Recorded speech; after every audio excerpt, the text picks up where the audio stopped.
আমি ওনাকে বাঁচাতে পারিনি, আসলে অনেক টাইম হয়ে গেছে তো বিষটা রক্তে মিশে গেছে। তুই কে হোস বলার যে আমার স্বামীকে বাঁচাতে পারবি ক্লাই? আমি বাঁচাবো আমার স্বামীকে, তুই সোনেটো যা বটে। জয় সজনে মাতার জয়। ঠাকুর, ঠাকুর আমার ছেলেকে বাঁচিয়ে দাও, ঠাকুর আমার ছেলেকে বাঁচিয়ে দাও।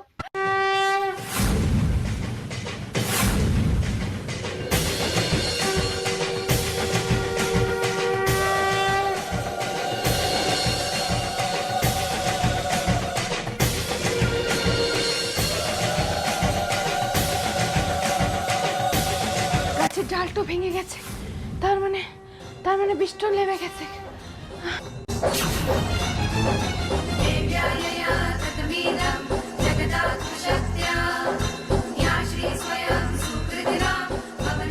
নাড়ু, নাড়ু, বাবা তুই চোখ খুলে চেয়েছিস? নাড়ু, জানিস না তোর কি হয়েছিল?